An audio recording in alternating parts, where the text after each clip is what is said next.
नमस्कार, आप देख रहे हैं देश का सवाल और मैं हूं आपके साथ रोहित पुनेठा। उदयनिधि स्टालिन डीएमके के ए राजा, पोनमुड़ी डीएमके, प्रियांक खड़गे कांग्रेस और स्वामी प्रसाद मौर्य समाजवादी पार्टी, चंद्रशेखर आरजेडी, ये विपक्षी गठबंधन के वो नेता हैं जिनका काम सनातन का अपमान करना है। कुछ और नाम भी हैं जो मौन सहमति देकर सनातन के अपमान करने वालों का समर्थन कर रहे हैं, बड़ी खामोशी से समर्थन कर रहे हैं, जैसे सोनिया गांधी, राहुल गांधी, नीतीश कुमार, लालू प्रसाद यादव। लेकिन अब सवाल यह है कि क्या विपक्षी गठबंधन के नेता सनातन के अपमान का एजेंडा चला रहे हैं? सनातन के अपमान से आखिरकार इन्हें हासिल क्या होगा? क्या सनातन के अपमान से इन्हें वोट मिलेगा? क्या ये सब जो हो रहा है सनातन पर, ये तीखी टिप्पणियां जो की जा रही हैं विपक्षी दलों के नेताओं की तरफ से, ये सब 2024 के चुनाव के लिए किया जा रहा है? ऐसे ही एक नहीं बहुत से सवाल है जिस पर हम चर्चा करने वाले हैं, लेकिन पहले वो बयान सुनिए और इन बयानों को आप सुनेंगे तो आपको साफ दिखेगा, अंदाजा हो जाएगा कि ये लोग किस कदर तीखी चोट कर रहे हैं सनातन पर, शायद अपने कुछ फायदे के। ஊடகங்களின் மூலமாக நம்முடைய இந்த சனாதன எதிர்ப்பு கொள்கையை இந்தியா என்ற இங்கே எல்லாம் நண்பர்களும் சொல்லிவிட்டார்கள். இந்த இந்தியா என்பது ஒரு சனாதன கொள்கைக்கு எதிர்ப்பாக உருவாக்கப்பட்டிருக்கிற கூட்டணி தான் இந்தியா. இதற்குள் கருத்து வேறுபாடுகள் இருக்கலாம், ஆனால் இந்த சனாதனத்தை எதிர்க்க வேண்டும் என்பதிலே யாருக்கும் எந்த வேறுபட்ட கருத்தும் இல்லை. இதில் இருப்பவர்கள் எல்லாம் சமத்துவத்தை உருவாக்க வேண்டும், மத சிறுபான்மை சமுதாயத்தை காப்பாற்ற வேண்டும், ஆண் பெண் சமத்துவத்தை காப்பாற்ற வேண்டும், இந்த சமூக சிந்தனையோடு இந்த இயக்கத்தை உருவாக்க வேண்டும் என்பதுதான் இன்று 26 கட்சிகள் உருவாகி இருக்கிற இந்த இந்தியா கூட்டணியுடைய நோக்கம். அவர்கள் வந்திருக்கிற நீங்கள் எல்லாம் நாம் என்னதான் சமூகத்திலே நாம் எவ்வளவு செஞ்சாலும் அரசியல் நாம் வெற்றி பெற்று அங்க உட்கார்ந்தாதான் இதெல்லாம் செய்ய முடியும். और इनका हिडन एजेंडा है सनातन धर्म का विरोध करके वोट बैंक की पॉलिटिक्स करना। और इस पूरी प्रक्रिया में ये लोग बहुत दिन से लगे हुए हैं। खड़गे जी ने भी तो सनातन का विरोध किया था ना, जो उनके सम्मानीय अध्यक्ष हैं। क्या उन्होंने अपने पुत्र के बारे में कोई टिप्पणी किया?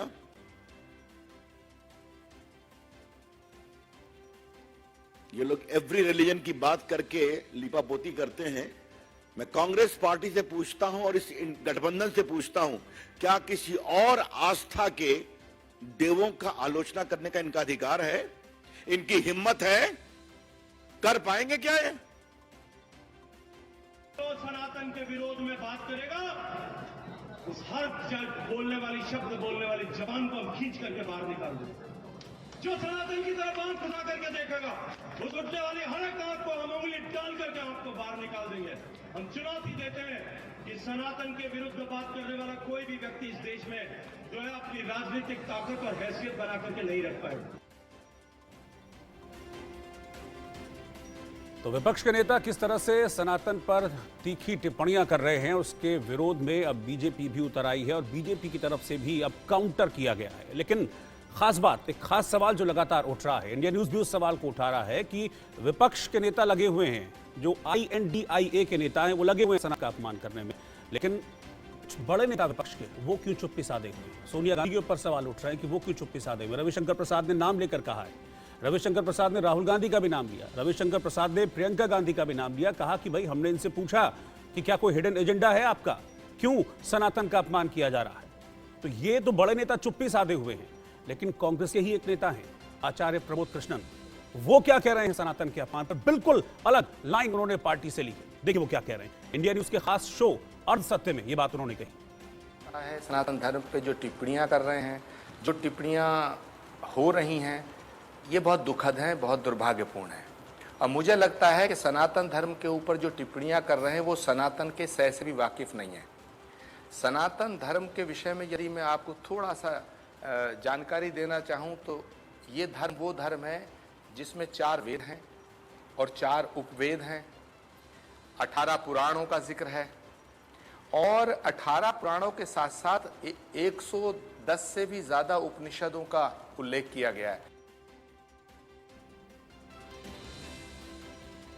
अब इससे पहले कि मैं डिबेट को आगे बढ़ाऊं, इससे पहले कि मैं अपने मेहमानों को इंट्रोड्यूस करूं, कुछ सवाल है मेरे आज, और ये सवाल विपक्ष के नेताओं से। सवाल यह है कि क्या सनातन के अपमान के लिए ही ये INDIA नाम का जो गठबंधन है इसे बनाया गया, क्योंकि खुद विपक्ष के एक नेता जो कि तमिलनाडु सरकार में मंत्री हैं, वो इस बात को साफ कह रहे हैं, सीना ठोक के कह रहे हैं। दूसरा सवाल यह है कि मुंबई में अभी जो पिछले दिनों विपक्ष की मीटिंग हुई थी, क्या वहीं पर सनातन के अपमान का प्लान बना? क्योंकि उसके बाद हमने देखा कि सीरीज शुरू हो गई है सनातन के अपमान करने की। 2 सितंबर को ये टिप्पणी उदयनिधि स्टालिन ने की थी और उसके बाद से लगातार बाढ़ आ गई है इस तरह के बयानों की, जिसमें सीधे तौर पर सनातन को निशाने पर लिया जाता है। सनातन के अपमान पर गांधी कुंभ में यानी कि सोनिया गांधी, राहुल गांधी, प्रियंका गांधी ये चुप क्यों है? क्यों वहां पर एक सन्नाटा है? क्यों कोई जवाब इस पर नहीं दिया जा रहा है? और सबसे बड़ा सवाल यह है कि विपक्ष को आखिरकार दिक्कत क्या है सनातन से? क्योंकि एक बार नहीं, 2 बार नहीं, बार बार इस तरह की हरकतें की जा रही हैं और बार बार इस पर सिर्फ और सिर्फ चुप्पी सुनाई देती है विपक्ष की तरफ से। अब मैं अपने मेहमानों का पैनल आपके सामने खोल रहा हूं। मेरे सारे मेहमान इस वक्त मेरे साथ जुड़ चुके हैं, अपने पैनल को इंट्रोड्यूस करेंगे और फिर हम चर्चा की शुरुआत करेंगे। मेरे साथ इस वक्त सिद्धार्थ यादव जी हैं, भारतीय जनता पार्टी के प्रवक्ता हैं, इस समय साथ में जुड़ गए हैं। सिद्धार्थ जी, स्वागत है आपका। अनूप संडा जी समाजवादी पार्टी के प्रवक्ता हैं, वो इस वक्त साथ में हैं। चंद्रशेखर झा जी शिवसेना नेता हैं उद्धव ठाकरे के, वो इस वक्त साथ में जुड़ गए हैं। और प्रियंका टंडन जी जो कि हिंदू धर्मगुरु हैं, वो भी इस वक्त साथ में जुड़ गए हैं। आप सभी का मैं बहुत बहुत स्वागत करता हूं। सिद्धार्थ यादव जी, लेकिन सबसे पहले मैं आपके पास आ रहा हूं। रविशंकर प्रसाद ने प्रेस कॉन्फ्रेंस की। पिछले दिनों जिस तरह से हमने देखा कि सनातन के अपमान को लेकर विपक्ष की एक नई सीरीज शुरू हो गई है और बार बार टिप्पणियां की जाती हैं, चाहे वो उदयनिधि हो, चाहे ए राजा हो, प्रियांक खड़गे हो, स्वामी प्रसाद मौर्य हो। कोई कोरोना से तुलना करता है, कोई कुष्ठ रोग से तुलना करता है, कोई एड्स से तुलना करता है, कोई ये कहता है कि भाई सनातन तो बीमारी है। जैसा कि रविशंकर प्रसाद ने कहा कि ये हिडन एजेंडा है विपक्ष का। क्या ऐसा लगता है आपको कि सनातन को पूरी तरह से घेर कर टारगेट करने की जा रही है, और क्यों?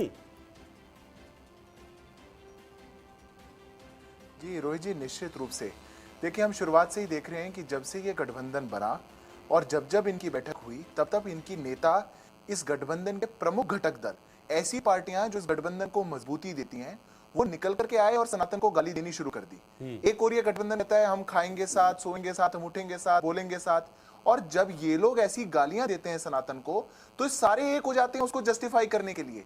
आज एक राज्य के मुख्यमंत्री के बेटे और खुद संविधान की शपथ लिए हुए एक मंत्री सरकार में वो एक ऐसे कार्यक्रम में जाते हैं जिसका टाइटल है इरेडिकेटिंग सनातन धर्म, और उस कार्यक्रम में जाकर के वो उसको बीमारी बता देते हैं। और फिर एक राष्ट्रीय अध्यक्ष का बेटा मल्लिकार्जुन खड़गे जी के बेटे वो निकल करके आते हैं और कहते हैं it is as good as a disease. और तब वेणुगोपाल जी को याद आता है कि सबको स्वतंत्रता है देश में, जो कोई बोलना चाहे वो बोल सकता है। अगर ये किसी और के लिए बोला होता तो क्या वेणुगोपाल जी ऐसा बोल पाते?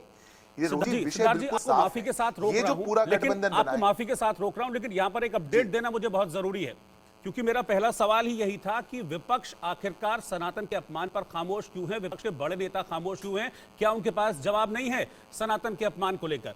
ऐसे में ही अभी मैंने जो अपने गेस्ट इंट्रोड्यूस किए थे उसमें हमारे साथ समाजवादी पार्टी के अनूप सांडा साहब जुड़े थे, लेकिन वो भी बॉयकॉट कर गए, उठकर चले गए, क्योंकि मुझे लगता है उनके पास भी कोई जवाब नहीं था। क्योंकि स्वामी प्रसाद मौर्य लगातार सनातन को लेकर तीखी टिप्पणियां करते रहे हैं, रामचरितमानस की प्रतियां वो जलाते हैं और कहते हैं कि हिंदू कोई धर्म नहीं है, ये केवल एक धोखा है। लेकिन आज जब जवाब देने की बारी आई और सुना कि सनातन पर है, तो कोई जवाब नहीं था उनके पास, छोड़कर चले गए बीच में से। अभी तो शुरू भी नहीं हुआ था। मैं देखिए रोहित जी, यही तो बात है, देश के लिए कोई एजेंडा नहीं, देश के लिए कोई विजन नहीं, और एक गठबंधन बन चुका है जो मात्र देश की संस्कृति को अपमानित करता है, देश की आस्था को अपमानित करता है, देश के सनातन को अपमानित करता है। जहां एक और विश्व में हम प्रसिद्धि पा रहे हैं, पूरा विश्व आकर के हमको देख रहा है कि ऐसा क्या है भारत के अंदर कि हम वैश्विक समस्याओं का समाधान बनकर के निकल रहे हैं, वहां पर हमारे ही देश में और ये फॉरेन एजेंडा चलाने वाले लोग, रोहित जी मैं बड़ी जिम्मेदारी के साथ कहता हूं, ये जो बातें आज ऐसी पार्टियां, ये पूरा इंडिया अलायंस कर रहा है, ये आज तक जो भारत पे आक्रमण करने आए थे सभी आक्रांताओं ने बोली थी। उन्होंने हमारी संस्कृति, हमारी सभ्यता को नष्ट करने की बात बोली थी। उन्होंने बोला था कि सनातन को खत्म करना है, और 3 महीने पहले यूएस में एक एंटी हिंदू कॉन्फ्रेंस होती है और 3 महीने बाद हमारे ही देश में इरेडिकेटिंग सनातन धर्म कॉन्फ्रेंस हो जाए, और ये राज्य के मुख्यमंत्री, उनके बेटे, ये सारे मंत्री और ये पूरे विपक्षी गठबंधन के लोग उसमें शामिल हों, और उसके बाद उसकी जस्टिफिकेशन। रोहित जी, ये बहुत सोचा साझा षड्यंत्र है। 2024 का चुनाव सामने है और ये पूरा विपक्षी गठबंधन ये तुष्टीकरण की राजनीति से मानसिक रूप से ग्रसित है। इसको लगता है कि मैं देश को जितना अपमानित करूंगा, जितना तुष्टीकरण करूंगा, जितना बांटूंगा, जितना तोड़ूंगा, शायद उतना ही ज्यादा वोट आएगा। हम सनातन के प्रेमी हैं, पर हम 5 ट्रिलियन इकोनॉमी की भी बात करते हैं। हम सनातन के प्रेमी हैं, पर हम 5th लार्जेस्ट इकोनॉमी की भी बात करते हैं। हम आस्था के प्रेमी हैं, पर हम डिजिटल इंडिया भी बनाते हैं। हम संस्कृति की बात करते हैं तो हम G20 कराने की भी ताकत रखते हैं। और इसीलिए हम कहां थे, कहां आ गए, और आप कहां थे और कहां आ गए, इसका विश्लेषण आपको करना चाहिए। हम सबका साथ सबका विकास की बात करते हैं, पर आपकी सनातन पर गाली नहीं सुनेंगे। और आज जब आक्रोशित हो रहे हैं, हम नहीं, पूरा देश जब आक्रोशित होता है, तो आप आके कह रहे हैं इनके विपक्षी के नेता कि पोलराइजेशन है। याद रखेगा इतिहास की 2024 से पहले पोलराइजेशन किसने शुरुआत करी थी, कौन गए थे, किनके मंत्री थे, कौन सा गठबंधन था, कैसी तीसरी बैठक हुई थी एक इंडी गठबंधन की कि उसके नेता निकल करके ऐसी बातें बोलने लगे। ये पूरा एक प्रायोजित एजेंडा है। ये फॉरेन एजेंडा के तहत भारत के सनातन को अपमानित कर रहे हैं। गांव में, गरीब में, मोहल्लों में, देश पूरा ये इनकी बातों से चिढ़ चुका है, क्योंकि आज देश एक पूरे वैश्विक पटल पर जाकर के विश्व की समस्याओं के समाधान की बात कर रहा है। और अगर हमें कोई देश में, दुनिया में आगे लेकर के जाएगा रोहित जी, तो निश्चित रूप से जो हमारी संस्कृति है, अगर हमें विश्व गुरु कोई बनाएगा तो हमारी संस्कृति बनाएगी। हम सिविलाइजेशनली पूरी दुनिया को एक राह दिखा सकते हैं। मैं इस पर एक रिएक्शन मैं चंद्रशेखर झा साहब से ले लेता हूं, सर, फिर मैं आपके पास आऊंगा, फिर मैं प्रियंका जी के पास भी चलूंगा। चंद्रशेखर झा जी, आपके नेता उद्धव ठाकरे हैं, हिंदू हृदय सम्राट बाला साहब ठाकरे के बेटे, लेकिन अब जब सनातन पर वार होता है तो उद्धव ठाकरे चुप रहते, कुछ नहीं कहते। ये वही लोग हैं सनातन पर हमला करने वाले जिनके साथ इंडिया गठबंधन की बैठक मुंबई में हुई थी और कंधे से कंधा मिलाकर उद्धव साहब बैठे हुए थे उनके साथ, लेकिन अब वो सीधे तौर पर सनातन पर वार करते हैं। आप टिप्पणियां सुनिए, पहले जरा आप टिप्पणियां सुनिए। उदयनिधि स्टालिन क्या कहते हैं कि सामाजिक बुराइयों के लिए सनातन जिम्मेदार है, इसे खत्म करना चाहिए। जैसे डेंगू, मलेरिया, कोरोना को खत्म किया जाता है, वैसे ही सनातन को समाज से पूरी तरह से खत्म कर देना चाहिए। ए राजा कहते हैं कि एड्स है, ये कुष्ठ रोग है, कोढ़ है ये। प्रियांक खड़गे कहते हैं कि बीमा है। स्वामी प्रसाद मौर्य कहते हैं कि हिंदू कोई धर्म नहीं है, केवल एक धोखा है। कैसे सुन लेते हैं उद्धव ठाकरे ये सब? देखिए, किसी भी तरह की टिप्पणी से जो है वो सनातन धर्म पे जो है कोई नुकसान नहीं होगा। और सनातन धर्म एक ऐसा धर्म है जो शुरू से जो है चली आ रही है, एंड इट्स अ साइंस। और ये सनातन धर्म पे कोई भी कमेंट करना या कोई भी गैर जिम्मेवारी बयान करना, ये गलत है। और सबसे बड़ी बात ये है कि हम लोगों ने किसी भी प्रोग्राम में, आप इंडिया अलायंस की बात कर रहे हैं, तो इंडिया अलायंस के कोई भी आदमी जो है किसी भी प्रोग्राम में पार्टिसिपेट नहीं किए हैं, ऐसी कोई पार्टिसिपेशन नहीं हुई है। ये किसी की निजी टिप्पणी है, वो निजी टिप्पणी अपने तरफ से दे रहे हैं। और सनातन वही तो लोग हैं, ये कौन लोग हैं? तरह ये वही तो लोग हैं जो इंडिया अलायंस में शामिल हैं। देखिए, यानी कि आपके पार्टनर हैं, आपके साथी हैं। देखिए, सबसे बड़ी क्या बात मैं ये मान लूं कि एक बार आइडियोलॉजी के साथ समझौता करके आपने कांग्रेस और एनसीपी के साथ सरकार बना ली, तो उसके बाद अब आइडियोलॉजी चेंज हो गई है उद्धव ठाकरे की? के साथ समझौता नहीं है। यहाँ ये गलत बात है कि किसी ने आइडियोलॉजी के साथ समझौता किया है, लेकिन ये भी बात है कि ये जो बीजेपी वाले एलिगेशन लगाते हैं कि इंडिया अलायंस इसमें इंक्लूडेड है, ये गलत बात है। नहीं, मुझे बताइए कि समाजवादी पार्टी इंडिया अलायंस में है या नहीं? सर मुझे बताइए Chandrashekhar ji, Samajwadi party India alliance में है या नहीं? डीएमके अलायंस में है या नहीं? ये मुझे बताइए आप। कांग्रेस अलायंस में है या नहीं? धर्म पे जो है वो जो टिप्पणी हो रही है वो सही है, किसी ने भी ये नहीं कहा है। इवन ममता बनर्जी का भी स्टेटमेंट आया है, इनफैक्ट सबका स्टेटमेंट आया है कि सबके अपने रिलीजन है, सब अपने अपने हिसाब से चलेंगे और सबको जो है इस देश में समानता के हिसाब से चलना है। फिर तो देश की जनता ये कहेगी कि भाई सनातन के अपमान पर आपकी मौन सहमति है, आप सिर्फ अपना फायदा देख रहे हैं। मौन सहमति नहीं है। आपने देखिए, राहुल गांधी ने भी स्टेटमेंट दिया है कि उन्होंने भाई भगवत गीता पढ़ा है, उन्होंने सब कुछ पढ़ा है। और बेसिकली जो एलिगेशन है वो बीजेपी के ऊपर है। ये जो हिंदुत्व की बात करते हैं, वो हिंदुत्व की बात जो है, आप हिंदुत्व की बात नहीं। स्वामी प्रसाद मौर्य ने कोई बीजेपी नहीं कहा, स्वामी प्रसाद मौर्य ने कहा हिंदू को लेकर कहा है। हिंदू कोई धर्म नहीं है, केवल धोखा है। इसमें बीजेपी कहां से आ गया? मैं भी हिंदू हूं, मैं बीजेपी से थोड़ी ना हूं। देखिए, सीधी सी बात है, सनातन धर्म है, हिंदू जो है वो क्लासिफिकेशन ऑफ लाइफ है और ये सब जानते हैं। सनातन धर्म पे जो भी टिप्पणी हो रही है उससे बचना चाहिए, ये तो मैं भी मानता हूँ कि किसी भी तरह का टिप्पणी किसी मंत्री को या किसी नेता को करने से पहले 2 बार सोचना चाहिए, किसी भी धर्म के ऊपर। ये सनातन धर्म के ऊपर नहीं है, किसी भी धर्म के ऊपर। और इस तरह के अगर टिप्पणी आती है तो वो हेट स्पीच है। ठीक है, मैं प्रियंका जी के पास चल रहा हूँ। प्रियंका जी हिंदू धर्म गुरु हैं। प्रियंका जी, मुझे एक चीज बताइए कि क्या हिडन एजेंडा दिखता है सनातन पर? ये अटैक एक बार नहीं, बार बार, और अब तो ये परिपाटी बन गया है कि सबसे इजी टारगेट है, सॉफ्ट टारगेट है। सनातन सबको दिल खोलकर, बाहें खोलकर सबको अपनाता है। तो आप जो मर्जी कहते रहिए, फ्री हैं आप कहने के लिए। रोहित, मैं कुछ पंक्तियों के साथ में आज शुरू करना चाहूंगी। मैं बोलूंगी कि जलते दीपक में है भगवा, कब तक उसे बुझाओगे? भगवा मिटाने वालों, कैसे तुम सूरज चांद मिटाओगे? बस इसका जवाब मेरे को चाहिए। टिप्पणियां इस देश को लेके, सनातन धर्म को लेके हमेशा आती रही हैं। जब सुनामी आती है तो वो ये नहीं देखती कि वो सीएम का घर डुबा रही है कि मंत्री का घर डुबा रही है। ऐसी जिस दिन सनातनियों की सुनामी आ गई, ये बोलने वाले, इनका वजूद ही मिट जाएगा। और मुझे लगता है, मेरे हिसाब से जो भी सनातन धर्म के बारे में बोलते हैं वो इस देश के सबसे बड़े गद्दार हैं। मेरी टिप्पणी इस पे यही है। आप कितने भी गठबंधन कर लीजिए, सर ने बोला कि राहुल गांधी जी ने भगवत गीता पढ़ रखी है, तो संस्कार नजर क्यों नहीं आते सर? कुछ नजर क्यों नहीं आता उनकी बोलने में, उनके चलने में, उनकी डिसीजन मेकिंग में नजर क्यों नहीं आता? बहुत बड़े पुराण उन्होंने पढ़ रखे हैं, दिखाई क्यों नहीं पड़ते? सिद्धार्थ जी, मेरा सवाल यह है कि अगर विपक्ष के बड़े नेता नहीं बोलते हैं इस पर, उद्धव ठाकरे इस पर नहीं बोलते हैं, सोनिया गांधी इस पर नहीं बोलते हैं, तो फिर तो यही समझा जाएगा ना कि मौन सहमति है, लेकिन अपने फायदे के लिए चुप्पी साधे हुए हैं बस। देखिए, बिल्कुल रोहित जी, अभी चंद्रशेखर जी कह रहे थे कि ये इसको नहीं कहा जा सकता कि ये इंडिया अलायंस का एजेंडा है। क्यों नहीं कहा जा सकता? और अगर नहीं है तो चुप्पी तोड़े सोनिया जी, वो आकर के कह दें। देश के इतने बड़े समाज को लेकर के, सनातन को लेकर के इतनी आपत्तिजनक बात कही गई और देश के बड़े नेता, आपकी पार्टी के बड़े नेता जवाब भी नहीं, उसका बयान भी नहीं दे पा रहे उस पर। राहुल जी बोले, सोनिया जी बोले, आकर उद्धव जी बोले, बहुत गलत हुआ। अगली बार जब बैठक में बोले तो बोले। और मैं तो यूं कहता हूं, बैठक में क्यों बैठे रोहित जी? ये सब कुछ एक प्रोपेगेंडा है, ये सब कुछ एक छलावा है। देश पूरे डीएमके के इतिहास को जानता है। देश जानता है कि पूरे द्रविडियन मूवमेंट के नाम पर कैसे वहां पर अपने कुकर्मों को छुपाने के लिए एंटी हिंदू एजेंडा बहुत लंबे समय से चला रहे हैं।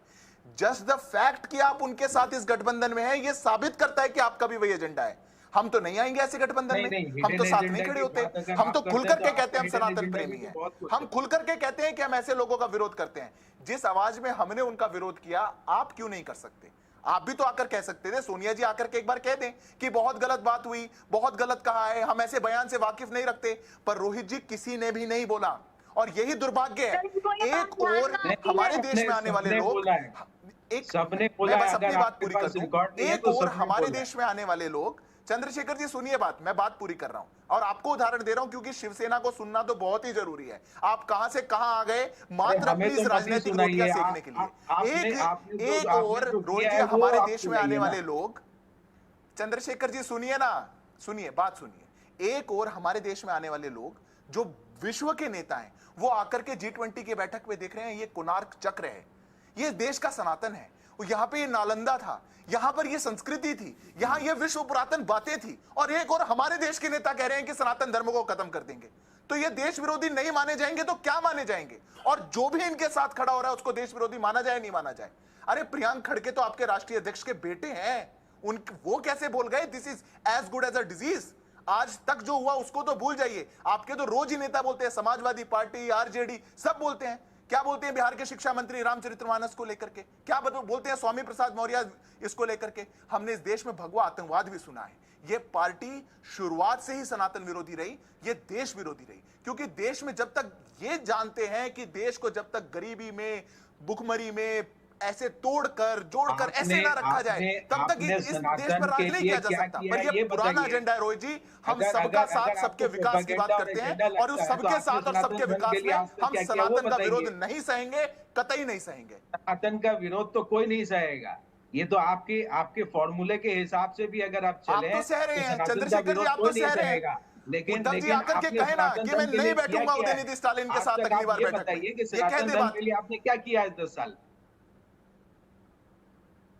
अरे हम तो आज अपनी जान देने को तैयार हैं। आप करिए ना आज की बात। पुराना तो गिनाने लगूंगा, आप भूल जाएंगे। देश में लड़ाई करवा रहे हैं। मैं तो कई बार सोचता हूं, देश को जो है डिवाइड करवा रहे हैं।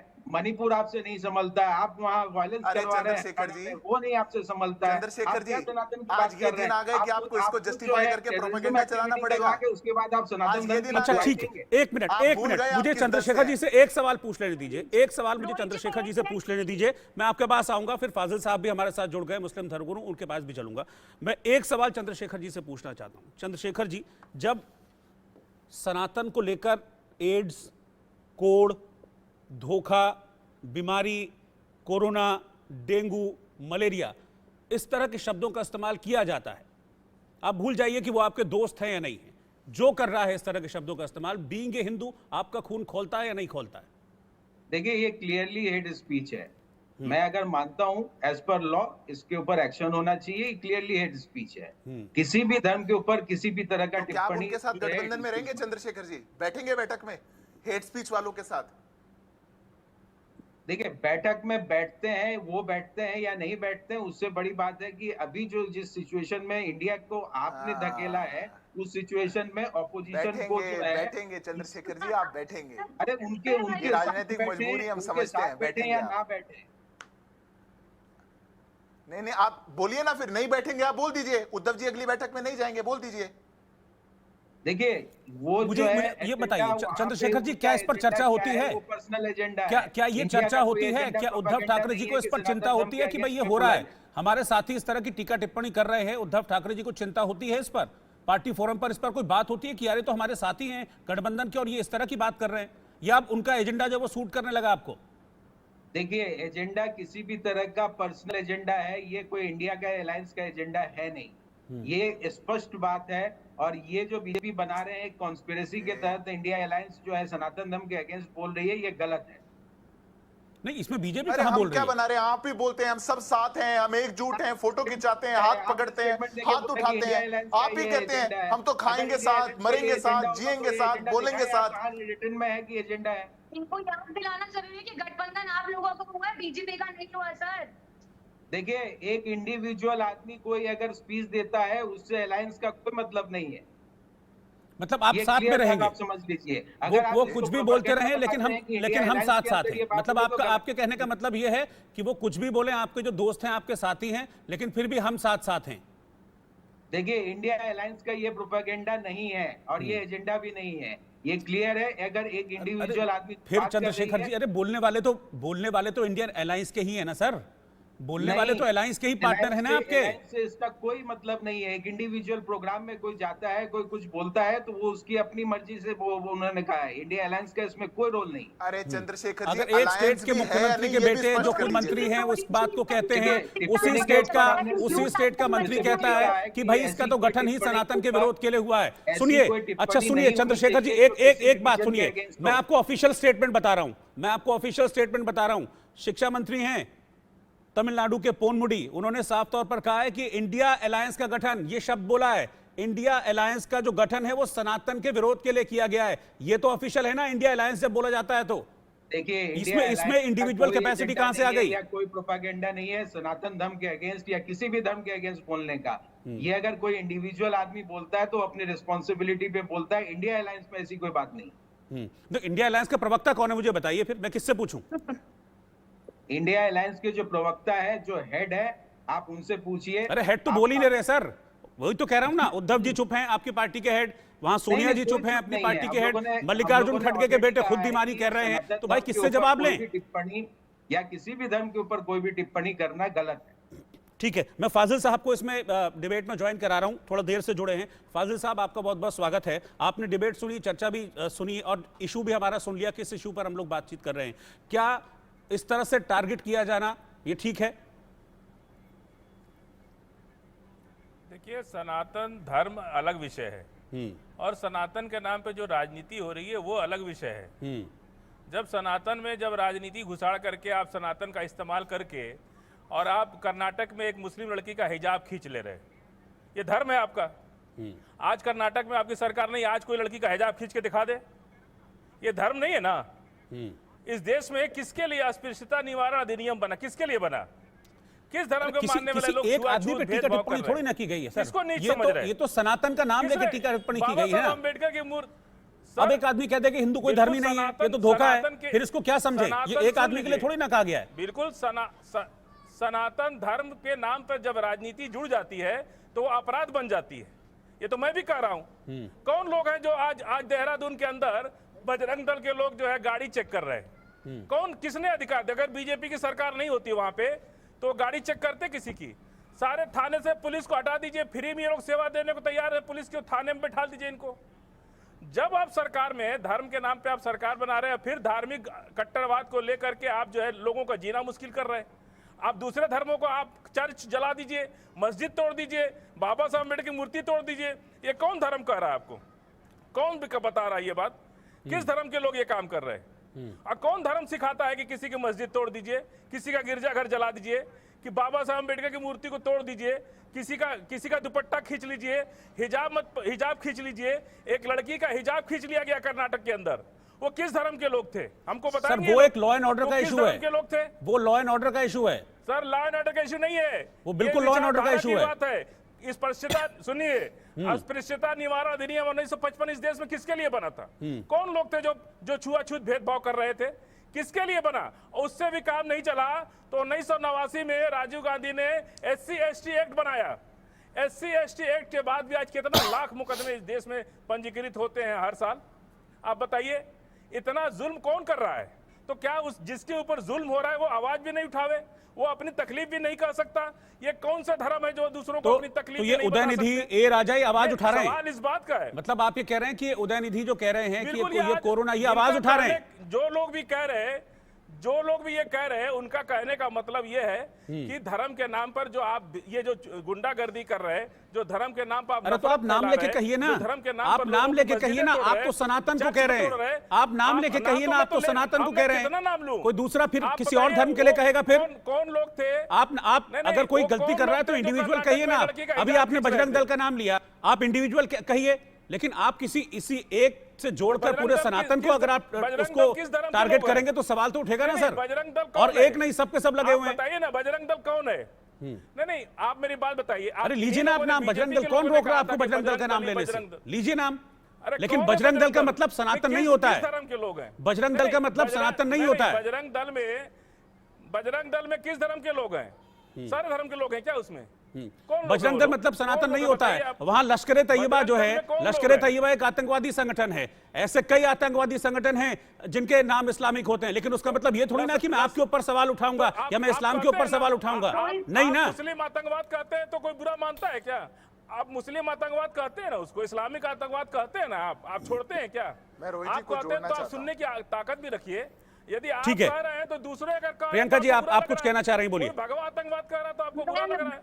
मेरा एक सवाल है साहब जो बोल रहे हैं, फाजिल साहब जी से एक सवाल है मेरा कि सर आप क्या बोल रहे हैं? आपको खुद को पता है आप क्या बोल रहे हैं? आप किसका पक्ष बोलने आए हैं, विपक्ष बोलने आए हैं? आप बात क्या कर रहे हैं? आपको कुछ समझ में आ रहा है कि आप क्या बोल रहे हैं? आज से पहले कितने हम यही बोल रहे हैं कि कर्नाटक के अंदर किसकी सरकार थी जब एक लड़की का हिजाब खींच लिया गया? किसकी सरकार थी वहाँ कर्नाटक में जब एक मुस्लिम लड़की का हिजाब खींच लिया गया? आज मणिपुर में किसकी सरकार है जहाँ एक लड़की को नंगा करके घुमाया गया? मणिपुर में किसकी सरकार है जहाँ लड़की को नंगा करके घुमाया गया? किस तरह के लोग हैं? आप लोगों को पता चलता नहीं है बोलना क्या है। जो बकवास करके चले जाते पता नहीं बोलना क्या नहीं बोलना। हिजाब खींचना याद है, लेकिन जो गंद बोल रहे हैं वो याद नहीं है। आप कितनी महिलाओं का पक्ष लेते हैं? नहीं, कौन धर्म के लोग थे वो लोग? वो किस धर्म के लोग थे जो हिजाब खींच रहे थे? किसका जय श्री राम का नारा लगा रहे थे कि नहीं लगा रहे थे? नहीं, जय श्री राम का नारा लगा रहे थे कि नहीं लगा रहे थे? नहीं, वो जय श्री राम का नारा लगा रहे थे कि नहीं लगा रहे थे? हिजाब खींचने के बाद जय श्री राम का नारा लगा रहे थे कि नहीं लगा रहे थे? ये सारी बातें आप लोगों को क्यों सुनाई देती है, दिखाई देती है, लेकिन जब सनातन की बात आती है तो ना आप लोगों को दिखाई देता है ना सुनाई देता है। हमको बताइए ना कि जय श्री राम का नारा कौन लगाता है? हिजाब खींच के जय श्री राम का नारा कौन लगाया था? बताइए हमको। जय श्री राम का नारा, जहाँ जहाँ हमारा खून गिरेगा वहाँ जय श्री राम निकलेगा। और बताइए, तो जहाँ जहाँ जय श्री राम लगेगा वहाँ माना जाएगा कि आप अत्याचार कर रहे हैं। बिल्कुल कहा जाएगा इस पर। और लोग कह रहे हैं तो आपको बुरा लग रहा है। देश की सच्चाई है।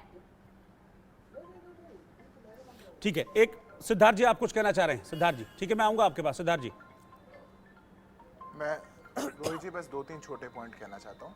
पहली बात तो ये विषय हिंदू मुसलमान का नहीं है, इसलिए जो अभी आपके धर्मगुरु तथाकथित धर्मगुरु आके जुड़े हैं, ये हमारे ही धर्म के कुछ जयचंदों के बोली हुई विषय है, इसलिए उनको क्या वो टिप्पणी कर रहे हैं उनको थोड़ा सा इसमें विचार करना चाहिए। हमें ज्ञान ज्यादा किसी से चाहिए नहीं। सनातन धर्म क्या है आप समझते नहीं, हम आपको सनातनी मानते हैं, हमारे लिए आप सनातनी हैं, आप भी सनातनी, आप भी हमारे यहाँ कहीं बाहर से नहीं आए, आप भी कुछ समय पहले तक हमारे ही थे, इसलिए हम आपसे कोई ऐसा मन में व्यविचार नहीं है। दूसरी बात रोहित जी, दूसरी बात, अभी आपने बजरंग दल का कोई उल्लेख किया था और उसके साथ में कोई आतंकी संगठन का आपने नाम लिया। मुझे लगा कि ऐसा कंपैरिजन ड्रॉ नहीं करना चाहिए। ISIS, लश्कर तैयबा, ये किस प्रकार के संगठन है, किस प्रकार का आतंक पूरे विश्व में उन्होंने फैलाया है, वो किसी भी हमारे देश के किसी ऐसे संगठन से बहुत अलग है।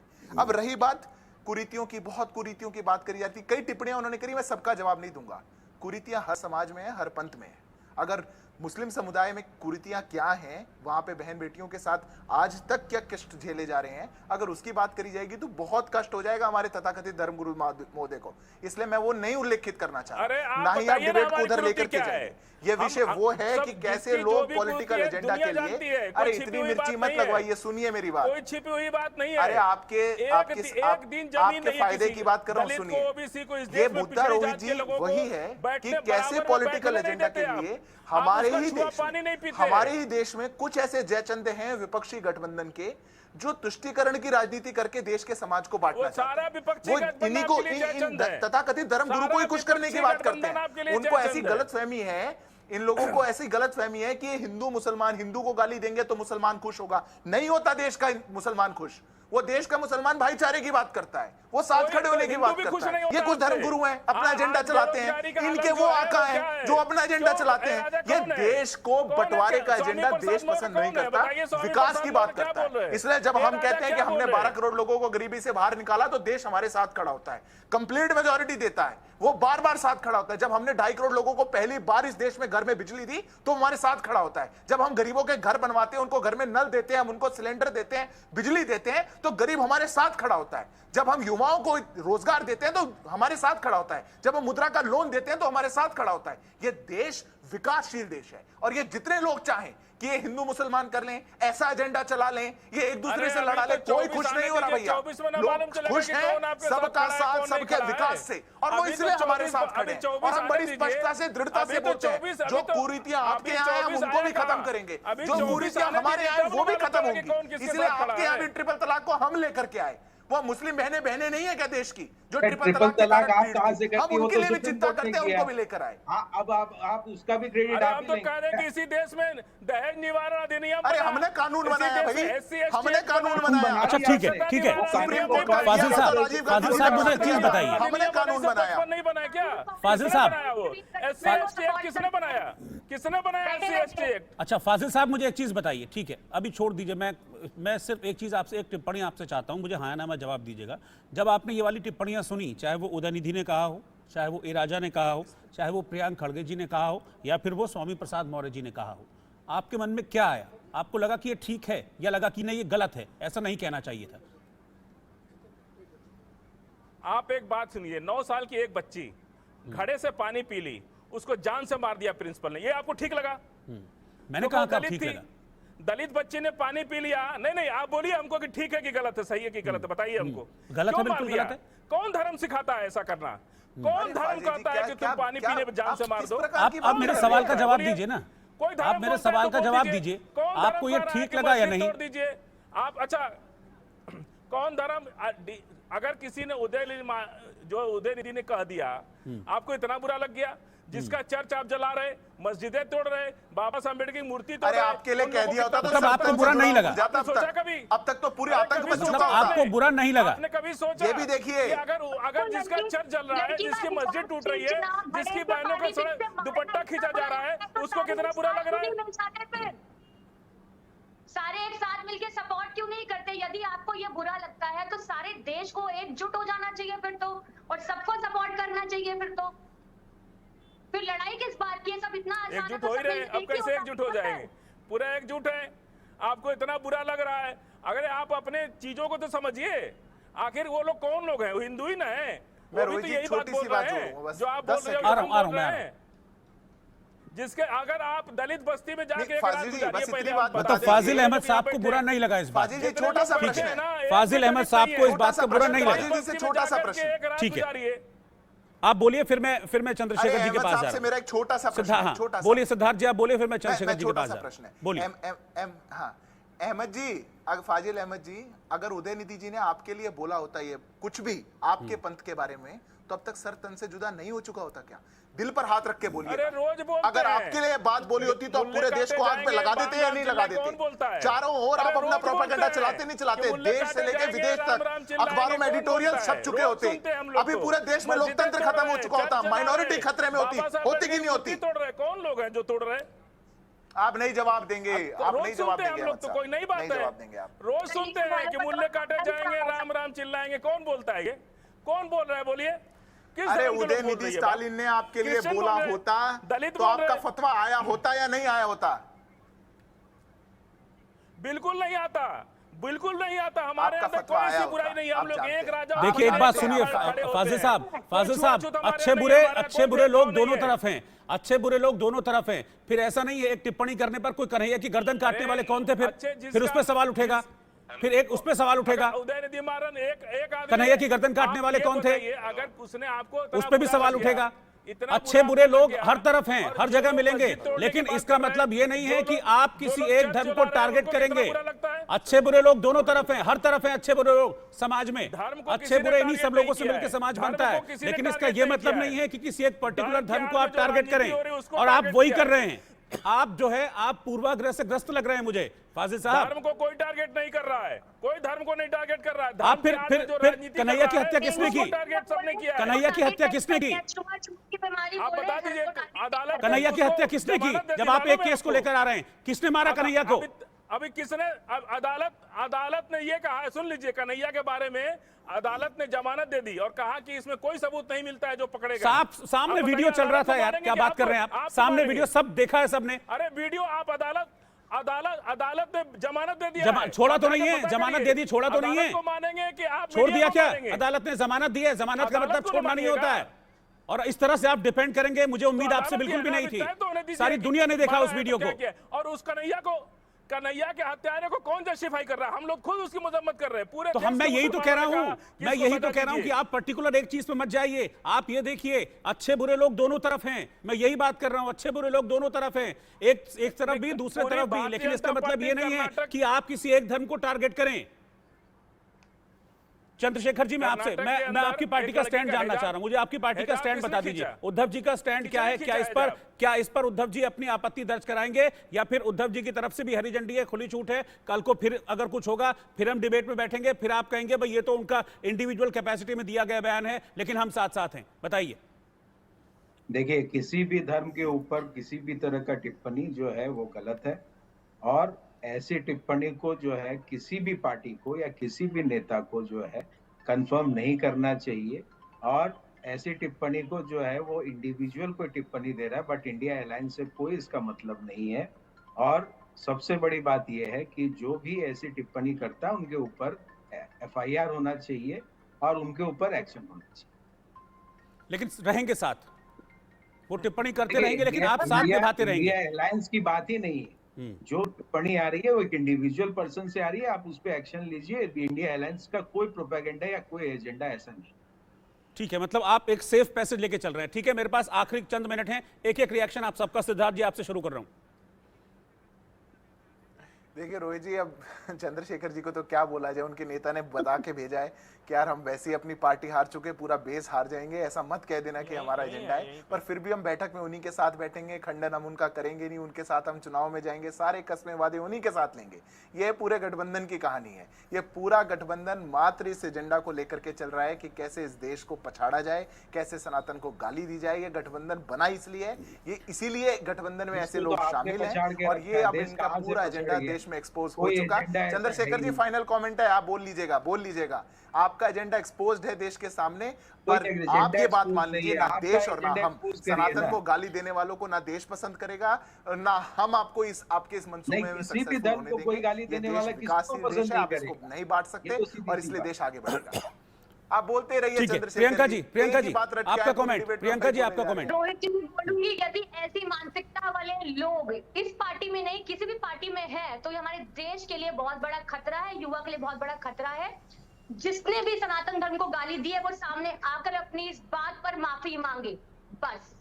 ठीक है चंद्रशेखर जी आपका कमेंट, लेकिन मेरा एक छोटा सा सवाल भी है, क्योंकि कल को अलायंस बनेगा तो सीट शेयरिंग होगी तो फिर होगा कि कुछ सीट आपको छोड़नी पड़ेगी दूसरे के लिए, और वो दूसरा सनातन को गाली दे रहा होगा, तो आप इनडायरेक्टली उसको सपोर्ट ही कर रहे होंगे। देखिए, हम सीधी सी बात बता रहे हैं कि कोई भी किसी भी रिलीजन को अगर कुछ भी टिप्पणी करता है तो वो गलत है, वो हेट स्पीच है, उसके ऊपर एफआईआर होनी चाहिए, मेरी बारी में उसके सब ऊपर बोल ही एक्शन गए होनी थे बीच चाहिए। में। और सीधी सी बात ये है कि आपका। इंडिया अलायंस से इससे कोई मतलब नहीं है, और इस पे कोई भी किसी तरह की टिप्पणी करना इंडिया अलायंस के अंदर एजेंडा में नहीं है। तो आप ठीक है एफआईआर फाजिल जी आपका, फाजिल जी बस ठीक है, मेरे पास आखिरी मिनट है, एक कमेंट फाजिल साहब का लेना है, फिर मुझे यहाँ इसको यही वाइंड अप करना पड़ेगा। फाजिल साहब, हाँ। कोई भी किसी सनातन धर्म पे कोई बात नहीं करता है, बात करता है कि सनातन के आड़ में जो राजनीति होती है और जो गुंडागर्दी हो रही है, लोग उसका विरोध करते हैं कि सरकार और धर्म को मिला करके जो ताकत बना करके ये लोग जो दबाते हैं गरीबों को, मुसलमानों को, ईसाइयों को, दूसरे धर्म के लोगों को, जिनका जेनोसाइड करने की बात करते हैं, उन लोग का विरोध नहीं करेंगे, पूरा देश उसका विरोध करेगा। सिर्फ सनातन का देश है ये तथागत बुद्ध के सनातन है, हिंदू सनातन है, मुस्लिम है, सिख है, ईसाई है, तमाम तरह के लोग हैं यहाँ पे। सनातन एक ही है, आप भी सनातन है, हम तो आपको अपना मान रहे हैं। ठीक है, चलिए शुक्रिया आपका, बस इतना ही वक्त था मेरे पास। आप चारों साथ में जुड़े, बहुत बहुत शुक्रिया आपका, बहुत बहुत शुक्रिया आपका, आप चारों साथ में जुड़े। तो कुल मिलाकर सवाल चुप्पी को लेकर खड़ा हो रहा है, सवाल सनातन पर टिप्पणियों को लेकर भी खड़ा है कि आखिरकार एक के बाद एक क्यों इस तरह से सनातन को टारगेट किया जा रहा है। लेकिन उससे बड़ा सवाल यह है कि टारगेट हो रहा है, लेकिन उसके बावजूद वो लोग जो खुद को सनातन का बहुत बड़ा पुरोधा बताते हैं वो चुप रहते हैं। वो लोग जो उन्हीं की पार्टियों के मुखिया हैं, जो लोग सनातन पर टिप्पणी कर रहे हैं, वो लोग चुप हैं। तो क्या इस चुप्पी को, सनातन पर जो गाली दी जा रही है, सनातन पर जो टिप्पणी की जा रही है, उस पर मौन सहमति ना माना जाए? फैसला इस पर आपको लेना है, सोचिएगा जरूर। देश का सवाल में आज इतना है। नमस्कार।